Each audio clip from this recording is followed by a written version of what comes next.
Welcome to Tom Time, episode number 6.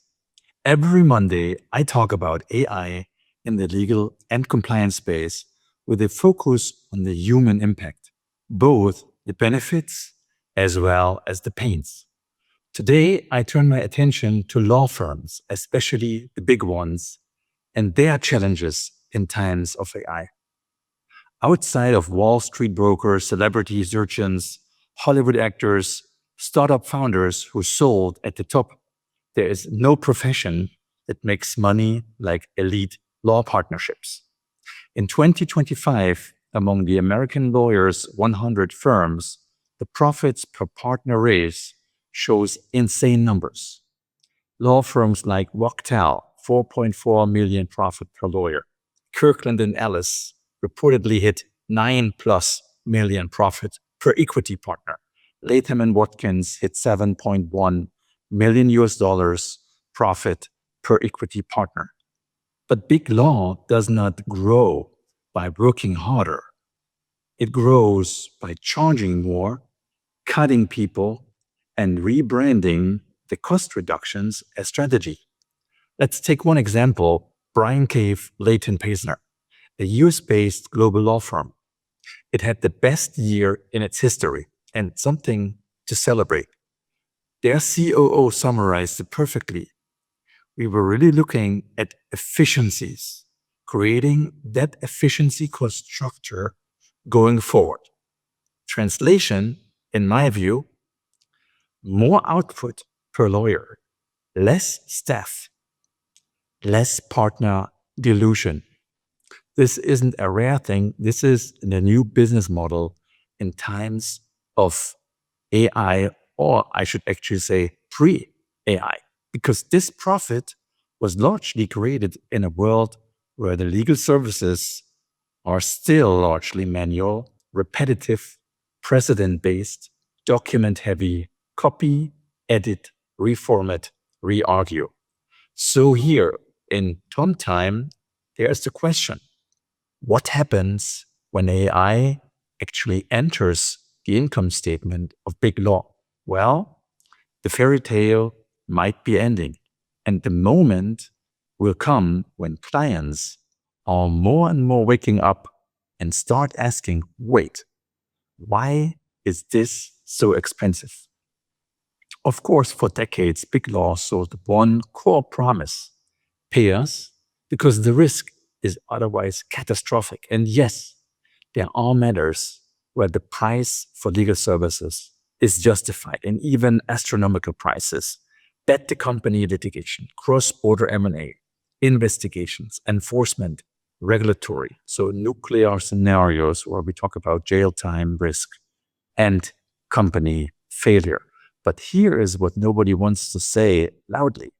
The majority of legal work is still recurring. It's patterned. It's templated. It is still largely predictable. I have experienced it myself. Even complex legal work often follows a predefined blueprint. A general counsel once told me something that actually stuck.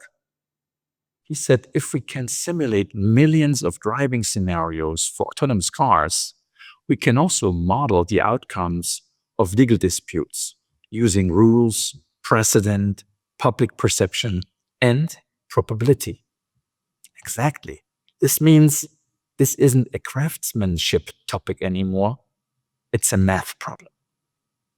AI does not need to replace lawyers or the billable hour itself to collapse the current commercial model. It only needs to do one thing: reduce the billable hour required to deliver acceptable work. That's it. Because the entire structure currently is built on this fragile assumption. Legal output scales linearly with human time. But AI breaks that assumption. Why hasn't the system collapsed yet? Because law, and especially big law, has one superpower. It controls the narrative. When clients get billed hundreds of thousands of dollars for document review, it's risk mitigation. When clients pay millions for M&A due diligence, it's risk mitigation.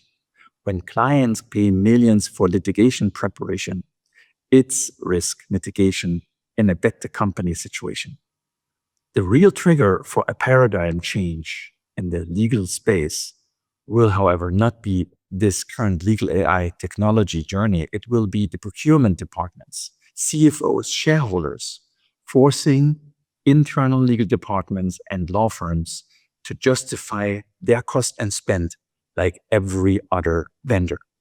The winners in this legal AI journey will therefore, in my view, not be the biggest firms.